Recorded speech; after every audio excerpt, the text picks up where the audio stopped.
Hello students, how are you. कैसा चल रहा है? जैसा कि आप देख रहे हैं, long questions for board exam 2023 के लिए लॉन्ग क्वेश्चन पर आज डिस्कस करते हैं, क्योंकि सिर्फ 2 ही दिन बचे हैं आपके एग्ज़ाम में, है ना।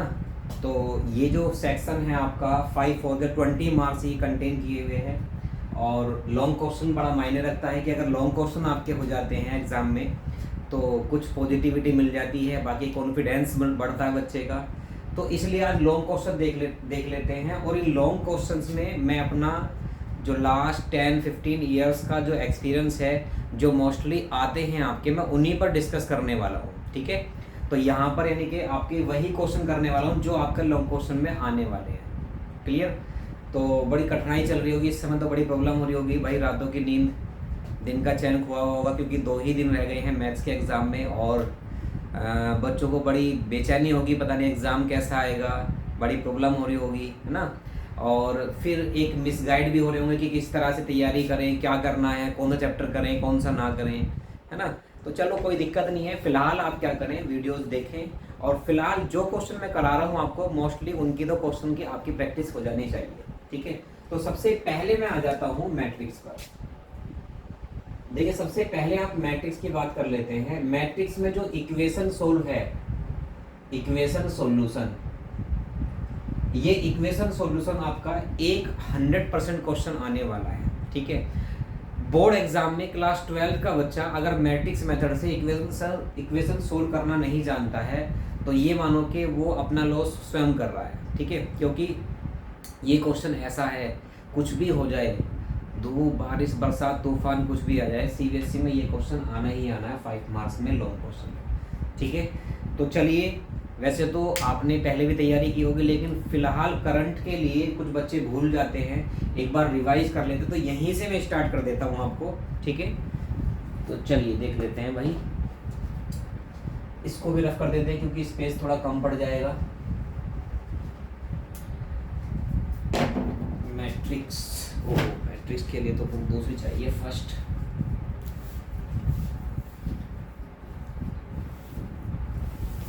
चलिए इसे टुगेदर विद से ले लेते हैं, कंटिन्यू डिफरेंशिएबिलिटी।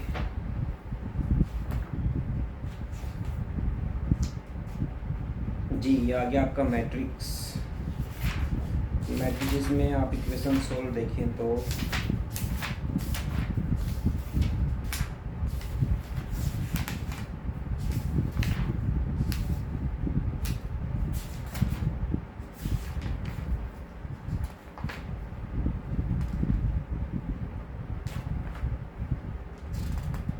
अच्छा, डिटरमिनेंट में होगा वो लास्ट में, integration. Using matrix method solve the following system of linear equation, ये गिवन है आपको। चलिए क्वेश्चन लिख लेते हैं पहले। इक्वेशन आपकी x minus y plus 2z equal to 7, x minus y plus 2z equal to 7, this is first equation. 3x plus 4y minus के 5z equal to -5, this is second equation. 2x minus y और plus के 3z equal to 12, this is third equation. ठीक है भाई, matrix method से equation solve करनी है तो भैया इसके लिए करना क्या है, मेथड आप जानते हैं कि पहले आप इसकी एक इक्वेशन बनाएंगे। इक्वेशन कैसे बनती है, पहले आप लिखेंगे यहाँ पर x y z के कोफिशिएंट्स, यहाँ 1 है, -1 2, 1 -1 2, 3 4 -5 3 4 -5 2 -1 3 2 -1 3। और यहाँ पर एक कॉलम मैट्रिक्स आप बनाएंगे किसका, x y z का, जिसकी आपको वैल्यू फाइंड आउट करनी है। और इजिकल टू एक बी मैट्रिक्स बनाएंगे इधर, जो आपका क्या बन जाए, कॉलम मैट्रिक्स, जो इजिकल टू में वैल्यूज है वो आप यहाँ रखेंगे बेटा 12। और इसको लेट कर लेते हैं a into x equal to b, यानी कि ये मैट्रिक्स, ये एक्स मैट्रिक्स और ये बी मैट्रिक्स। तो यहाँ से जब आप किसकी x की मल्टीप्लाई करोगे तो क्या आ जाएगा भाई, ये ए इनवर्स बी, इसको हम ले लेते हैं फोर्थ इक्वेशन। ठीक है, तो यहाँ फाइनली क्या करना है हमें, ए इनवर्स फाइंड करना है और बी मैट्रिक्स आपका ये है, यहाँ पर इसकी मल्टीप्लाई कर दोगे तो एक्स की वैल्यू ऑब्टेन हो जाएगी। अब ए इनवर्स फाइंड करने के लिए आपको मेथड पता होगा, ए इनवर्स फाइंड करने का फॉर्मूला होता है एडजॉइंट ऑफ ए अपॉन ए का डिटरमिनेंट। ठीक है, तो अब इस ए मैट्रिक्स को लेकर के चलना, यहाँ से आपको इसका एडजॉइंट भी फाइंड करना है और इसका डिटरमिनेंट भी फाइंड करना है। चलिए देख लेते हैं। ए मैट्रिक्स आपका आ जाएगा, ये आएगा बेटा 1 -1 2 3 4 -5 2 -1 और 3। तो जब आप सोल्व करेंगे तो 1 इंटू इसका कोफैक्टर आएगा, ये कैंसिल और ये कैंसिल, ये देगा 4 -5 -1 3, माइनस आता है फिर माइनस माइनस प्लस हो जाएगा 1, इसका कोफैक्टर हो जाएगा, ये कैंसिल करो ये रो कैंसिल करो, तो 3 -5 2 3 3 -5 2 3 और यहाँ आ जाएगा प्लस के 2, कोफैक्टर आ जाएगा इसका, ये कैंसिल और ये कैंसिल, 3 4 2 -1 3 4 2 -1। सोल्व करेंगे इसे तो 1 की तो मल्टीप्लाई ऐसी हो जाएगी, 4 3 जा 12, माइनस माइनस प्लस तो माइनस के 5 आ जाएंगे और प्लस के 3 3 जा 9 और प्लस के 10 और प्लस 2 ब्रैकेट 3 1 जा माइनस के 3 और माइनस के 2 4 जा 8। तो फाइनली ये आ गया 12 - 5 7 आ जाएगा, प्लस के 19 और प्लस 2 मल्टीप्लाई माइनस के 11, 19 और 7 26 आ गया। ये 26 आने के बाद में आप देखो 11 2 जा माइनस के 22, दैट इम्प्लाइज वैल्यू आ गई इसकी 4। ठीक है, तो ये नॉट इक्वल टू 0 है, इसका मतलब क्या है कि सॉल्यूशन ऑफ इक्वेशन क्या है, कंसिस्ट है, इनकंसिस्ट नहीं है, यानी कि ए इनवर्स क्या करेगा, लाई करेगा, यानी कि ये सिंगुलर नहीं है, नॉन सिंगुलर है आपका, ये नॉन सिंगुलर मैट्रिक्स है। चलिए इसके बाद वर्क क्या है हमारा, देखिए एडजॉइंट फाइंड करने के लिए आपको कोफैक्टर फाइंड करने पड़ेंगे पहले आपको। तो पहले आप इस ए मैट्रिक्स के क्या करते हैं, कोफैक्टर फाइंड कर लेते हैं। देखो C11, मैं थोड़ा शॉर्ट में करूंगा, अब C11 आ जाएगा 1 + 1 ये आ जाएगा 12 - 5 ये आएगा ना, ये कैंसिल, तो 4 3 12 माइनस के 5 7 पॉजिटिव आ जाएगा। C12 यहाँ सम देखो कितना है, ओड है, तो ओड के यहाँ माइनस लग जाएगा, ब्रैकेट आ जाएगा, कितना आएगा 3 3 9 माइनस के 9 प्लस के 10 9 प्लस के 10, दैट इम्प्लाइज ये आ जाएगा आपका कितना माइनस के 90। C12 हो गया, C13 कर लेते हैं, 13 का सम 4 आ गया, इवन है तो ये पॉजिटिव होगा, पॉजिटिव के लिए आपका ये कैंसिल ये आ जाएगा -3 -8 -3 -8 यानी कि माइनस के 11। क्लियर, यहाँ से आप देखो C21 ले लो, 21 देखो ये फर्स्ट रो का फर्स्ट एलिमेंट है, ये फर्स्ट रो का सेकंड एलिमेंट है, ये फर्स्ट रो का थर्ड एलिमेंट है, इन्हीं के रेस्पेक्ट में आप कोफैक्टर फाइंड करेंगे। अब ये 21 आ गया, फिर 2 2 फिर 2 3 फिर 3 1 3 2 3 3, इस तरह से 9 कोफैक्टर ऑब्टेन हो जाएंगे। और उन कोफैक्टर्स का जब हम क्या करेंगे, ट्रांसपोज करेंगे, तो ट्रांसपोज करने पर जो मैट्रिक्स ऑब्टेन होगा वो क्या होगा, आपका एडजॉइंट ऑफ ए होगा। क्लियर, तो 21 फाइंड कर लेते हैं, यहाँ पर ओड है तो यह माइनस आ जाएगा, ब्रैकेट 21 देखो ये है, ये कैंसिल कर दो ये कैंसिल कर दो, 3 1 जा माइनस के 3 और 1 2 जा माइनस के प्लस के 2, क्योंकि यहाँ माइनस आता है। ठीक है, ये मल्टीप्लाई माइनस ये मल्टीप्लाई, तो ये माइनस ऑलरेडी तो प्लस हो जाएगा, तो कितना बचा भाई माइनस, तो ये हो गया प्लस का 1। क्लियर, ऊपर देख लेते हैं, चलो यहाँ आ जाएगा 21 हो गया, C22 देख लेते हैं, पॉजिटिव आएगा, 2 कैंसिल ये कैंसिल ये कैंसिल, 3 - 4 माइनस के 1 आ जाएगा। और ऊपर देख लेते हैं 2 2 के बाद में आ जाएगा C23, ये ऑड हो गया तो माइनस लगा लेते हैं, 2 3 बटा ये कैंसिल और ये कैंसिल, 1 की 1 में मल्टीप्लाई माइनस के 1 और 2 की -1 में मल्टीप्लाई प्लस के 2 हो जाएंगे, क्योंकि माइनस फॉर्मूले वाला और माइनस यहाँ पर, तो फाइनली ये आ जाएगा भाई 2 - 1 1 और माइनस की मल्टीप्लाई करो तो -1 आ जाएगा। ठीक है, तो देखो इसमें ज़्यादा कोई प्रॉब्लम नहीं है, बस इसमें केयरफुली करना है, अगर एक साइन की भी मिस्टेक हो जाती है तो आपका आंसर प्रॉपर नहीं आ पाएगा। बट अगर देखो अगर आप फिर भी यहाँ पर क्वेश्चन करके आते हैं तो स्टेप मार्किंग पर आपको मार्क्स मिल जाएंगे। ठीक है, मैं भी बोर्ड की कॉपी चेक करने जाता हूँ, वहाँ पर क्या होता है कि अगर सपोज कीजिए आपने यहाँ पर XYZ की वैल्यू फाइंड आउट करी, इसमें से आपकी केवल एक वैल्यू आपकी मैच हो रही है, 2 वैल्यू रॉन्ग है आपकी, 2 वैल्यूज रॉन्ग है।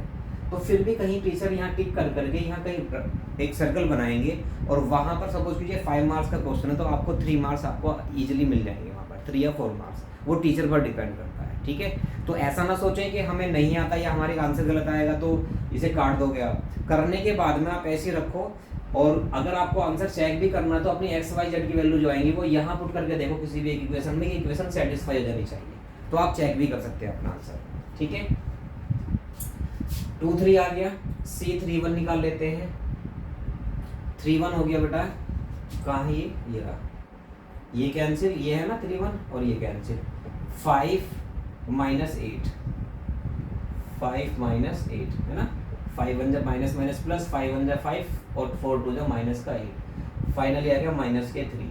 C32 ले लेते हैं, माइनस आ जाएगा, ये कैंसिल और ये कैंसिल, -5 -6, माइनस के 5 और माइनस के 6, ये प्लस के 11 आ गया। C33 आ जाएगा आपका भाई, ये कैंसिल, 4 + 3, 4 + 3, फाइनली आ गया 7। ठीक है, तो अब देखो ये कोफैक्टर हो गया, therefore matrix made by cofactors of A is equal to आ गया भाई, देखो 7 -19 और -11, 7 -19 और माइनस के 11, ये आ गया। फिर 2 1 आया था आपका, 1 -1 और -1, 1 -1 और -1, फिर है -3 11 7, -3 11 और 7। Therefore ADJ of A is equal to, इस मैट्रिक्स का क्या हो जाएगा, ट्रांसपोज हो जाएगा। ठीक है, 7 माइनस के 19 -11, 1 -1 -3 11 7 का होल ट्रांसपोज। तो ADJ ऑफ A फाइंड हो गया भाई आपका। इसका ट्रांसपोज कर देते हैं, ट्रांसपोज जानते हैं ना, कॉलम को रो में और रो को कॉलम में कन्वर्ट कर देना, ट्रांसपोज हो जाएगा। तो ये आएगा 7 -19 -11, 1 -1 और -3 11 और 7, ये आ गया। ठीक है, और अब क्या निकाल लेते हैं, A इनवर्स। A इनवर्स का फॉर्मूला होता है बेटा, A inverse is equal to determinant of A into ADJ of A। 1/A determinant find किया था आपने, ये रहा 4,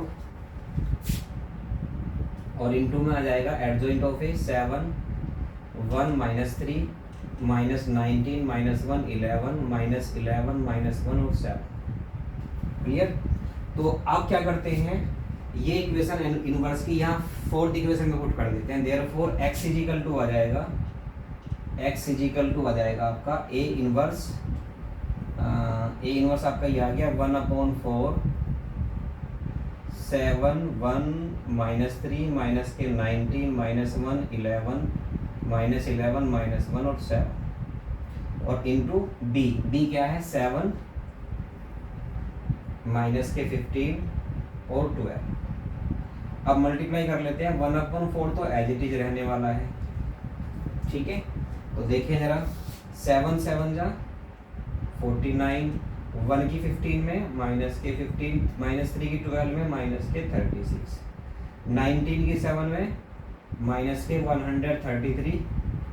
ठीक है, और माइनस माइनस प्लस, प्लस के 15 और 11 की 12 में हो जाएगी प्लस के, क्योंकि दोनों प्लस के हैं, 22 और 13 132। ठीक है, माइनस के 11 के 7 में करोगे माइनस के 77 और -1 की प्लस -15 में करोगे प्लस के 15 और 7 की 12 में करोगे 12 7 जा 84। ऊपर देख लेते हैं, तो ये चल रहा था आपका x इज इक्वल टू 1/4 बाहर है और मल्टीप्लाई करके आया था आपका। इसको सिंप्लीफाई कर लो आप, कितना हो गया भाई ये 40 50 51 हो गया, तो 49 -51 माइनस के 2 आ जाएगा, -2 आ जाएगा, और ये 132 है, 133 -1 और प्लस के 15, तो कितना आ गया भाई 14 आ गया ये, और यहाँ आ जाएगा आपका 84 में 77 माइनस करोगे तो 7 और 15 और 7 कितना रहेगा 22। ठीक है, तो ये आ गया। अब जब इसको डिवाइड करोगे तो x की वैल्यू क्या थी भाई, x y z, यही मैट्रिक्स तो था ये। जब 4 से डिवाइड करोगे तो माइनस के 1/2, और जब इसको हाँ -1/2, और जब इसकी मल्टीप्लाई करोगे तो ये आ जाएगा 7/2, और जब इसकी मल्टीप्लाई करोगे ये आ जाएगा 11/2। तो फाइनली x की वैल्यू ऑब्टेन हो गई आपकी, x इजिकल टू आ गया माइनस के 1/2, y की वैल्यू आ गई भाई 7/2, और z की वैल्यू आ गई 11/2। ठीक है, ये फाइनली आपका आंसर है। तो ये क्वेश्चन आपको 5 मार्क्स में मिलने वाला है। तो इस तरीके से आपको ये सिंप्लीफाई करना है। एक बार आंसर चेक करने के लिए वैल्यू पुट करके देख लो, x minus 2y, x minus y और प्लस के 2z। x की वैल्यू है माइनस के 1/2, माइनस के 7/2 और प्लस के 2 मल्टीप्लाई 11/2। 2 से 2 कैंसिल भैया, जब 11 एलसीएम लोगे आप तो 2 आ जाएगा, -1 -7 और प्लस 11 2 जा 22। तो ये हो गया -8 + 22/2, कितना बचा भाई ये, ठीक है 14/2, 2 7 जा 14। राइट हैंड साइड चेक करो, 7 ही आ रही है क्या जी, 7 आ रही है। ठीक है, तो ये मेथड है आपको आंसर चेक करने का, आप इजीली इसका आंसर भी चेक कर सकते हैं। ठीक है बेटा, तो यहाँ पर ये क्वेश्चन है मैट्रिक्स का जो 100% आपका आने वाला है। ठीक है, चलिए इसको रफ कर लेते हैं, आगे देखते हैं।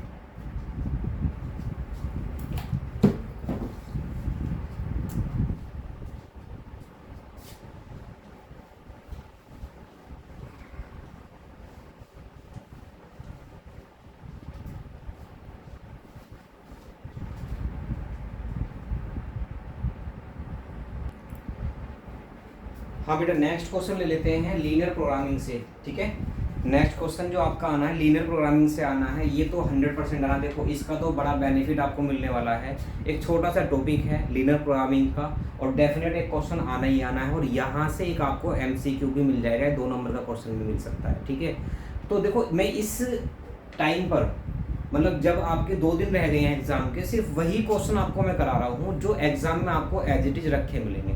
अगर आप इनका मेथड कर ले तो हो सकता है बस इक्वेशन चेंज मिले आपको। ठीक है, और मे भी हो सकता है कि यही आपको क्वेश्चन मिल जाए। तो सिर्फ क्या करना है, मेथड चेक करना है आपको। देखो क्वेश्चन क्या होता है, इसमें कोई एक ऑब्जेक्टिव फंक्शन दिया जाता है z equal to 5x + 10y। ये मिनिमाइज या मैक्सिमाइज करना है, यानी कि ऑप्टिमल सॉल्यूशन इसका फाइंड करना है आपको। ऑप्टिमल सॉल्यूशन देखो, इसको जब मैं डिटेल में पढ़ाऊंगा आपको लीनियर प्रोग्रामिंग, मैंने आपको अगर डिटेल में कराऊँ तो टाइम ज़्यादा लगेगा, थोड़ा शॉर्ट में मैं बता देता हूँ। होता क्या है कि यहाँ पर एक ऐसी प्रॉब्लम, कुछ प्रॉब्लम्स आती है लीनियर प्रोग्रामिंग में जो इकोनॉमिक्स से बिलोंग करती हैं आपकी। हालांकि मैथमेटिक्स का ही पार्ट है ये, लेकिन इकोनॉमिक्स में आपको ये ज़्यादा यूजफुल होती हैं। तो इसमें होता क्या है कि आपको कुछ प्रॉब्लम मिलेंगे, जैसे ट्रांसपोर्टेशन प्रॉब्लम होती है, मैन्युफैक्चर प्रॉब्लम होती है, डाइट प्रॉब्लम होती है। ठीक है, तो वहाँ पर वो बैलेंसिंग करनी पड़ती है। ठीक है, अब इसमें होता क्या है कि आपको ये ऑब्जेक्टिव फंक्शन मिलेगा आपको यहाँ पर। इस ऑब्जेक्टिव फंक्शन से आपको प्रॉफिट या तो मैक्सिमम प्रॉफिट या मिनिमम प्रॉफिट फाइंड करना पड़ेगा।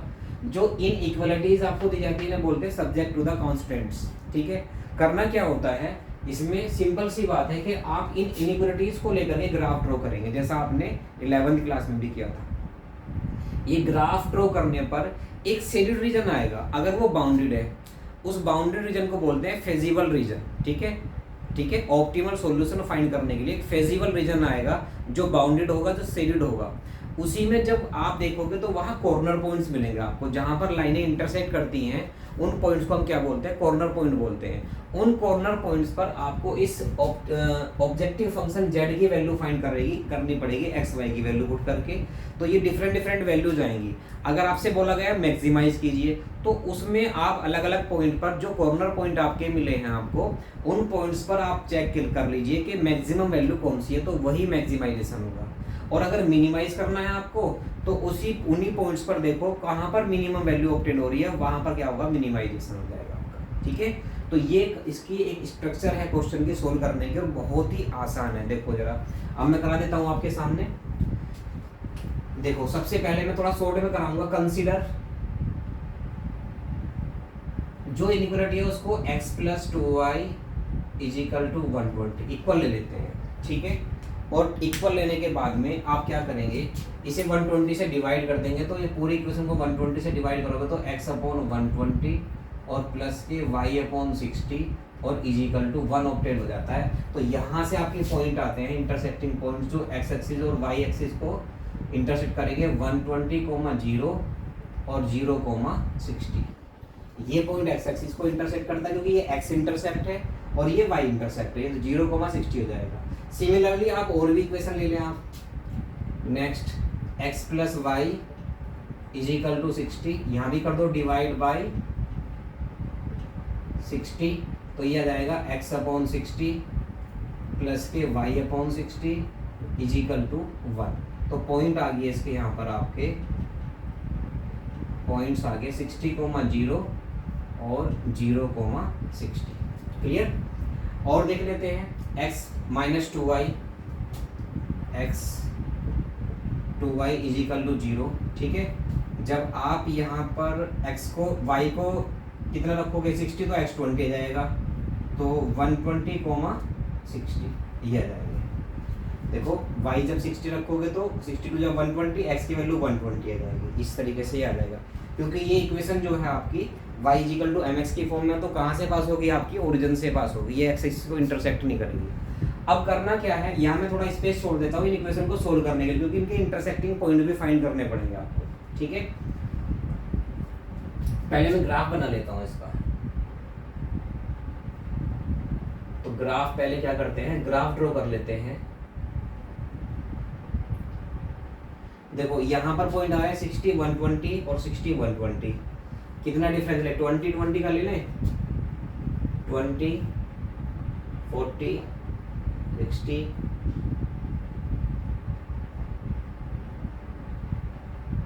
20 40 60 80 100 120 140 ऐसे ऊपर लेते हैं 20,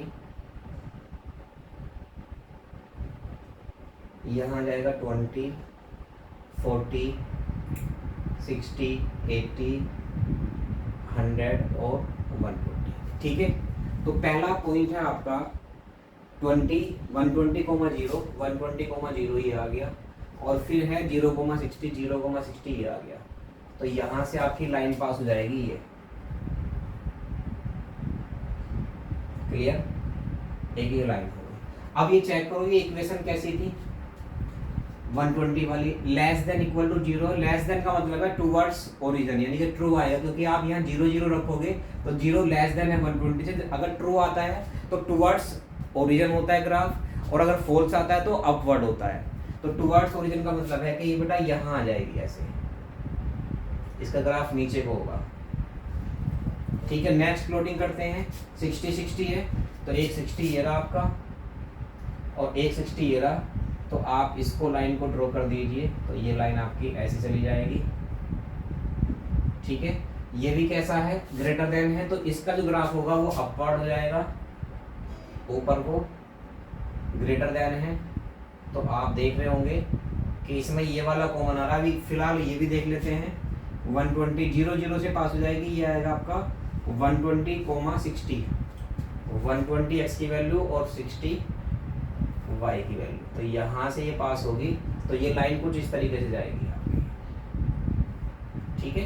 एग्जैक्ट में देखते हैं वो कर लेते हैं। अब देखो यहाँ पर आप देखो ये है आपकी इनइक्वालिटी है आपकी x माइनस 2y, यहाँ देख लो x minus 2y greater than equal to 0। तो यहाँ से x की वैल्यू फाइंड करो greater than equal to 2y।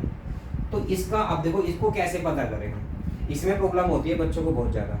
यहाँ देखो x ग्रेटर देन है y से, तो अब आप देखो इस लाइन में x ग्रेटर देन होगा y से, x इधर तो देखो नेगेटिव होता है, ग्रेटर देन इधर होता है, तो इसका नीचे की तरफ को आ जाएगा ग्राफ, ठीक है जी। ये ग्राफ नीचे आएगा तो ग्रेटर देन इधर x होता है, तो ये आपका आ गया कॉमन रीजन आ गया भाई, ये वाला देखो जो मैं शेड कर रहा हूँ, ये सब शेड रीजन क्या है आपका कॉमन है। अब कॉर्नर पॉइंट में बना देता हूँ, ये A हो गया पहला कॉर्नर पॉइंट, दूसरा B, फिर ये आ गया C और ये आ गया D। अब ये कॉर्नर पॉइंट आपको फाइंड करने हैं, ठीक है, ये तो आ ही जाएगा आपका 60,0। और ये भी आ गया आपका 120,0। अब देखते हैं ये वाला पॉइंट, ये पॉइंट जो है आपका x इजिकल टू 2y और इससे इंटरसेक्टेड है, यानी कि पहले वाली लाइन से। तो हम सोल्व कर लेते हैं x plus 2y equal to 120 और x माइनस के 2y इजिकल टू 0 को। तो ऐड करने पर कैंसिल हो गया, 2x equal to 120, x equal to 60 आ गया, x 60 आ गया तो y कितना जाएगा, 30 आ जाएगा। ठीक है, y कितना जाएगा, 30। देखो एलिमिनेशन मेथड अप्लाई करो, यहाँ से प्लस माइनस कैंसिल हो जाएंगे, 2y एलिमिनेट हो गए, x plus x 2x, 120 plus 0 120, x 60 आएगा, 60 की वैल्यू यहाँ रखोगे x की, तो 2y इजिकल टू 60 है, y इजिकल टू 30। तो ये पॉइंट आ गया आपका कौन सा, 60,30। ठीक है, अब देख लेते हैं ये वाला इंटरसेक्टिंग पॉइंट, ये इन दोनों लाइन से है। एक तो है आपका x plus y equal to 60 और x माइनस के 2y equal to 0, minus plus ये कैंसिल हो गया, 3y इजिकल टू 60 और y इजिकल टू कितना आ गया, 20, y 20 आ गया तो x कितना आ गया भैया, 40 आ गया। ठीक है, तो ये वाला कॉर्नर पॉइंट आ जाएगा आपका 40,20। तो कॉर्नर पॉइंट्स आ गए हैं, बस मैं यहाँ टेबल बना लेता हूँ। एक टेबल में क्या करना है, कॉर्नर पॉइंट लिखने हैं और आपको ऑब्जेक्टिव फंक्शन की वैल्यू फाइंड करनी है। देख लीजिए कॉर्नर पॉइंट्स और z इजिकल टू कितना है भैया, ये 5x प्लस 10y और मैक्सिमाइज या मिनिमाइज लास्ट टॉपिक। ठीक है, चलिए कॉर्नर पॉइंट लिख लेते हैं भैया, 60,0 और फिर है 120,0 और फिर है 60,30 और फिर है आपका 40,20। ये पॉइंट आ गए हैं, यहाँ पर वैल्यू फाइंड कर लेते हैं। जब x आपका 60 होगा तो ये आ जाएगा z इजिकल टू हो जाएगा 300, ये तो 0 हो गया। जब 120 होगा तो z इजिकल टू आ जाएगा 600। ठीक है, क्लियर है। और जब ये दोनों वैल्यू होंगी x की 60 तो ये आ जाएगा 300 और प्लस के 300 इजिकल टू 600। और जब ये होगा ये आ जाएगा 200 और प्लस 200 इजिकल टू 400। ठीक है, ये वैल्यू आ गई। अब देखो मैक्सिमम वैल्यू आपकी दो है, मिनिमम तो ये हो गया मिनिमाइज और मैक्सिमाइज हो गया दो वैल्यूज पर 600 600। ठीक है, और दोनों ही वैल्यू फाइंड करनी थी। एक बार क्वेश्चन चेक कर लेता हूँ मैं, क्या पूछा था इसमें। ये कह रहे थे minimize and maximize z equal to subject to the constant ये। ठीक है, 7 क्वेश्चन में। ठीक है, दो मैक्सिमम वैल्यू है आपकी और एक मिनिमम वैल्यू है आपकी। 600 600 मैक्सिमम आ जाएंगे और 300 आ गई मिनिमम। तो मैक्सिमम यहाँ पर आ गया आपकी, यहाँ पर मैक्सिमम है और यहाँ पर भी मैक्सिमम है। इन पॉइंट पर ये दोनों सॉल्यूशन ये है, मैक्सिमाइजेशन के लिए सॉल्यूशन ये है, x की वैल्यू ये, y की वैल्यू 0, और मैक्सिमाइजेशन के लिए x की वैल्यू ये, y की वैल्यू 0, और मैक्सिमाइजेशन के लिए x की वैल्यू ये, y की वैल्यू 30। ठीक है, तो ये आपको करना है लीनियर प्रोग्रामिंग में। ठीक है, सारे क्वेश्चन A to Z आपको ऐसे ही करने हैं। आपको एक ऑब्जेक्टिव फंक्शन देंगे, ऑब्जेक्टिव फंक्शन आपका मेन फंक्शन होता है जिसको z से हम इंडिकेट करते हैं, और ये लीनियर इक्वेशन इन 2 वेरिएबल में होता है, z equal to ax plus by की फॉर्म में। एक नंबर में क्वेश्चन भी आपका MCQ आ सकता है। ठीक है, उसके बाद सब्जेक्ट टू द कांस्टेंट होंगे। करना क्या है, इनमें जो इजिकल टू वाली वैल्यू उससे डिवाइड करके इंटरसेक्टिंग पॉइंट फाइंड कर लो, x एक्सिस के और y एक्सिस के, दोनों तीनों इक्वेशन में जितनी भी आपको इक्वेशन दे रखी है। उसके बाद ग्राफ ड्रॉ करो, अगर ग्रेटर देन है तो अपवर्ड ओरिजिन, और लेस देन 0 है तो टुवर्ड्स ओरिजिन, और आप बाउंडेड रीजन निकाल दो। ये आपका क्या आएगा, हाँ यहाँ ये लिखना भी है। देखो जब आपने इंटरसेक्ट कर दिया तो आप लिखोगे ABCD feasible reason, ABCD is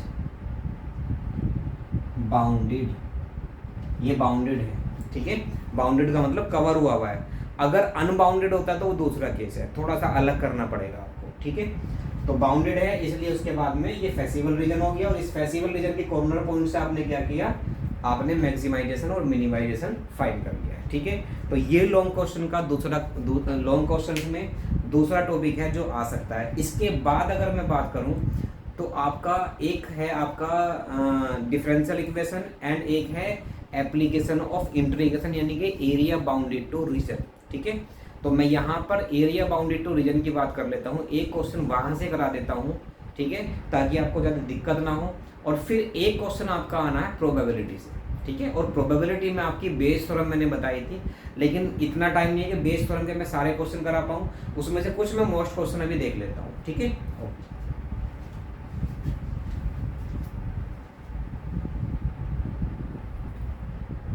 हाँ बेटा, नेक्स्ट क्वेश्चन है आपका एरिया बाउंडेड टू रीजन से एप्लीकेशन ऑफ इंटीग्रेशन, और मैं आपको टॉप मोस्ट क्वेश्चन ही ले रहा हूँ, find the area of the reason bounded by the ellipse, ये ठीक है।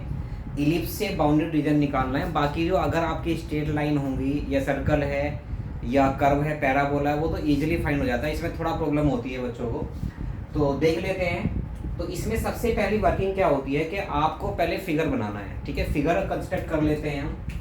एक ये पैराबोला एलिप्स बना लेते हैं, पैराबोला नहीं है ये एलिप्स है। और एलिप्स देखो ये कैसा है, आई थिंक आप जान गए होंगे कैसा है ये एलिप्स। ये वर्टिकल एलिप्स है, हॉरिजॉन्टल नहीं है, वर्टिकल है, क्योंकि आप देख रहे होंगे इसमें क्या, जो ए की वैल्यू है वो कैसी है, कम है, और बी की वैल्यू ज़्यादा है, तो कैसा हो जाएगा ये, वर्टिकल हो जाएगा ये।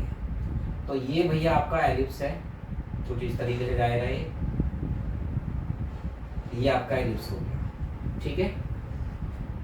तो आप देखें ये एक्स एक्सिस पर जो ये है आपका, और ये वाई एक्सिस है, तो ये 4 क्वाड्रेंट बन गए, यानी कि शेडेड रीजन सारे आपको फाइंड करने हैं। तो अगर आप देखें तो जो एलिप्स होता है, ellipse about x axis and y axis कैसा होता है, सिमेट्रिकल होता है।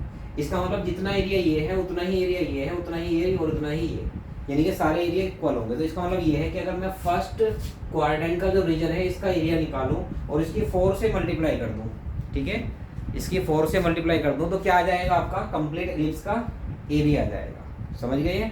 तो देखो जरा लिमिट देख लो यहाँ से, ये 2 का स्क्वायर यानी कि 0 से 2 हो गई, ये 0 से 2, 0 है, तो लिमिट आ जाएगी आपकी 0 से 2, क्योंकि यहाँ पर इंटरसेक्ट कर रहा है ये, और ये आ जाएगी 0 to 3, ठीक है। तो ये बात तो आप समझ ही गए होंगे, क्लियर है। अब करना क्या है कि आप पहले इंटीग्रेशन ओ ए, इसे ले लेते हैं ओ ए बी, ठीक है।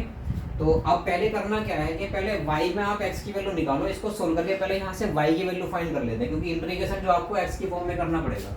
तो आप करोगे y²/9 = 1 माइनस के x²/4, दैट इम्प्लाइज 4 माइनस के x²/4, 9 की मल्टीप्लाई वहाँ कर देंगे तो y² आ गया 9/4 और 4 माइनस x², और जब y की वैल्यू निकालेंगे तो यहाँ से y आ जाएगा 3/2 और रूट में आ जाएगा 4 माइनस x², ठीक है। तो यहाँ से y की वैल्यू ऑब्टेन हो गई, क्लियर है। अब सिंस लिख देते हैं, since ellipse is symmetrical about x and y axis, therefore area of shaded region, जो कंप्लीट शेडेड रीजन है वो होगा 4 multiply area of O A B O, O A B O, जो कंप्लीट क्लोज रीजन है, ठीक है। तो ये आएगा बेटा 4 मल्टीप्लाई इंटीग्रेशन अब लगेगा, लिमिट है आपकी आगे 0 से 2, और फंक्शन आ गया dx के रेस्पेक्ट में 3/2 root 4 minus x² into dx, ठीक है। तो अभी ये हमें सिंप्लीफाई करना है, जब इसकी मल्टीप्लाई करेंगे 2 2 जा 4, 3 2 जा 6 आ जाएगा बाहर, तो ये आ गया आपका 6 इंटीग्रेशन 0 से 2 रूट 2 का square minus x² into dx। चलिए अब ये फॉर्मूला मैन है, अगर ये फॉर्मूला आप भूल गए वहाँ पर तो सब कुछ गड़बड़ हो जाएगा। देखिए integration of root a square minus x square d x is equal to आपका होता है x by two root a square minus x square plus a square by two sine inverse x upon a. ये पूरा integration ये होता है, ठीक है। तो आप ध्यान रखें, देखो एक्स स्क्वायर माइनस ए स्क्वायर तो लॉग में पहुंच जाता है, बट ये है ए स्क्वायर माइनस एक्स स्क्वायर, ध्यान रखें आप। तो चलिए भाई कर लेते हैं 6 लिमिट पुट कर लेंगे। पहले आएगा आपका x by two into root a square minus x square as it is आएगा 4 minus x square plus a square हो जाएगा, ए है आपका 2 का स्क्वायर हो जाएगा 4 upon 2 into sine inverse x upon a कितना हो गया 2 हो गया और लिमिट होगी 0 से 2। क्लियर। चलिए भाई अब लिमिट पुट कर लेते हैं। 6 तो बाहर है ही आपका, लिमिट पुट करते हैं 2 पहले इसमें। जब यहाँ 2 करोगे तो 2 4 माइनस 2 का स्क्वायर 4 0 रूट 0 की मल्टीप्लाई 0 हो गया, तो ये आ जाएगा 2 into sine inverse 2 upon 2 minus, अब 0 पुट कर लेते हैं।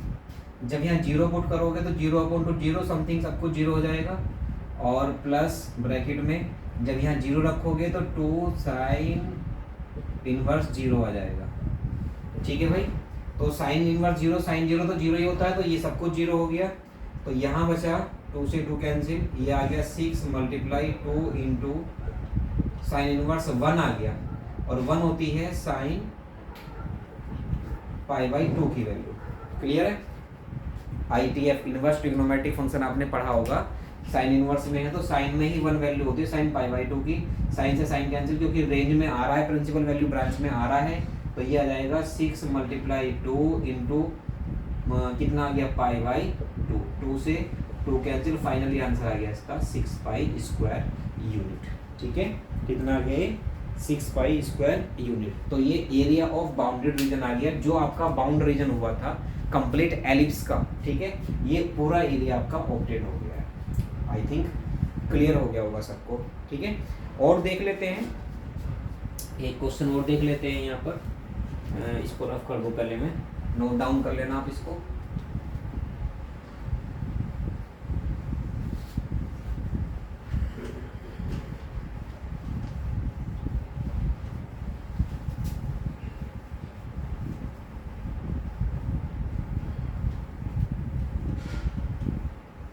इसी का एक क्वेश्चन और देख लेते हैं। अगला क्वेश्चन है इंपॉर्टेंट, काफी क्वेश्चन है ये भी। देखिए ये कहा है, find the area of the region in the first quadrant enclosed by the x axis line x is equal to √3y, x is equal to √3y and by the circle है x square plus y square is equal to 4।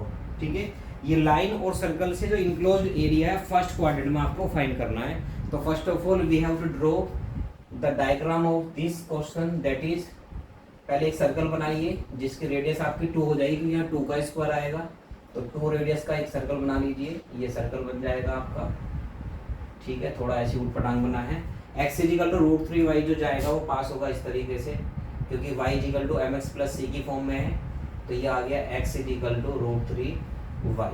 ठीक है, देखो बेटा जिसमें c की value नहीं होती, अगर linear equation in 2 variable x और y में है, वहाँ c नहीं है, यानी कि x और y की वैल्यू दे रखी है, यानी कि आपको x is equal to 2y दिया हो, x is equal to y दिया हो या y is equal to 2x दिया हो, तो इन सब की जो ग्राफ है, लाइन है, वो ओरिजिन से पास होती है। ठीक है, तो इसलिए मैंने ओरिजिन से पास कर दिया है। अब देखो भाई कैसे करते हैं, ये फर्स्ट क्वाड्रेंट है, अब ये लाइन से और कर्व से यहाँ पर ये इंटरसेक्ट करा, तो अब ये रीजन आप कैसे फाइंड करोगे, ये तो दोनों से शेडेड हो गया, इससे भी हो गया, इससे भी होगा, तो यहाँ एक परपेंडिकुलर ड्रॉ करते हैं हम। ठीक है, तो ये वाला जो रीजन है ये तो है लाइन से कवर्ड और ये वाला जो है वो है सर्कल से कवर्ड, तो दोनों ही ऐड करने पड़ेंगे आपको। तो ये हो गया O A B C। Clear. तो अब यहाँ पर लिमिट आपकी डबल लगेगी, 0 से ये और ये यहाँ से ये तो 2 हो गया आपका 2,0, क्योंकि रेडियस यहाँ से यहाँ तक की 2 है आपकी। ठीक है बेटा, तो चलिए पहले आप इसका इंटरसेक्टिंग पॉइंट फाइंड कर लो। x is equal to √3y यहाँ पुट कर दो, तो भाई ये आ जाएगा 3y square plus y square is equal to 4, 4y square is equal to 4, y square is equal to 1 और y is equal to plus minus के 1। तो फर्स्ट क्वाड्रेंट में तो पॉजिटिव 1 ही आना है, तो यहाँ पर a के कोऑर्डिनेट आ गए आपके 1,0, इसको a ले लेते हैं। क्लियर? तो लिमिट होगी 0 to 1 और 1 to b, 1 to 2। ठीक है, तो आप लिखेंगे यहाँ पर एरिया ऑफ शेडेड रीजन,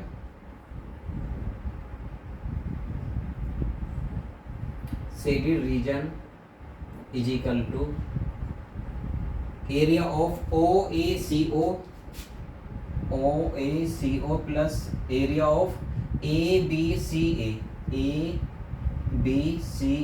भाई देखो ध्यान से समझो, कोई जबरदस्ती वाली बात नहीं है। देखो फिगर हमें ये कहना चाह रहा है कि जो फर्स्ट क्वाड्रेंट में आपका जो शेडेड रीजन है वो केवल एक कर्व से नहीं है, एक स्ट्रेट लाइन से नहीं है, क्योंकि यहाँ तक जा रही तो ये नीचे तो ये वाला तो लाइन से हो गया और इधर वाला किससे हो गया, ये सर्कल से हो गया। तो दोनों की अलग अलग इक्वेशन आपकी अप्लाई होने वाली है।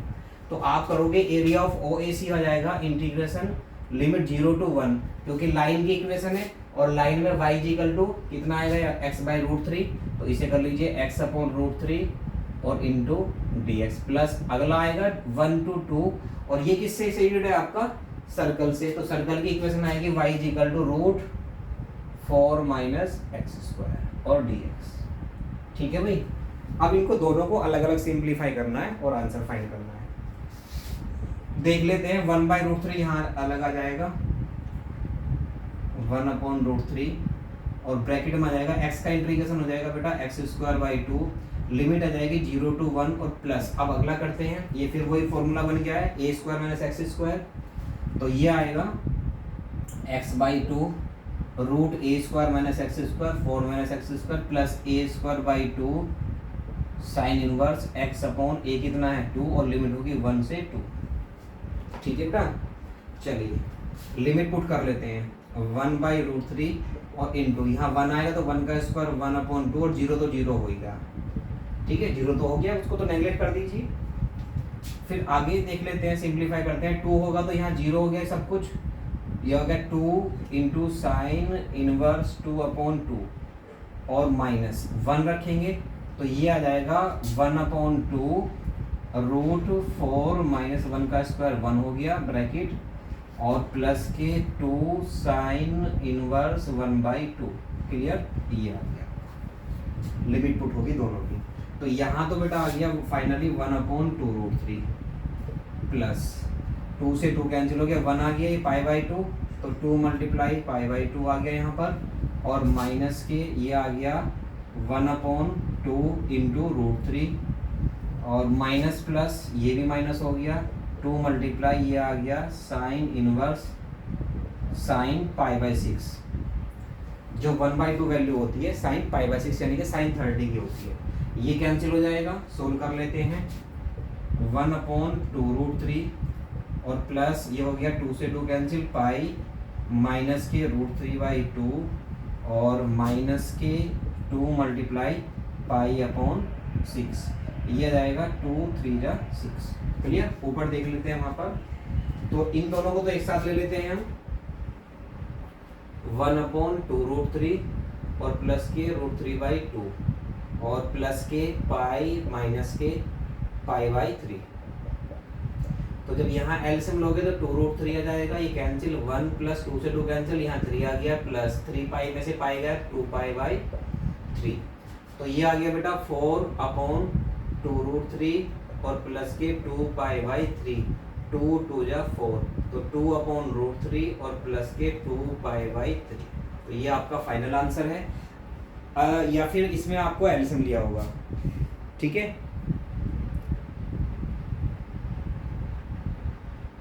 कुछ कहीं गड़बड़ हो रही क्या, एक मिनट देख लेते हैं।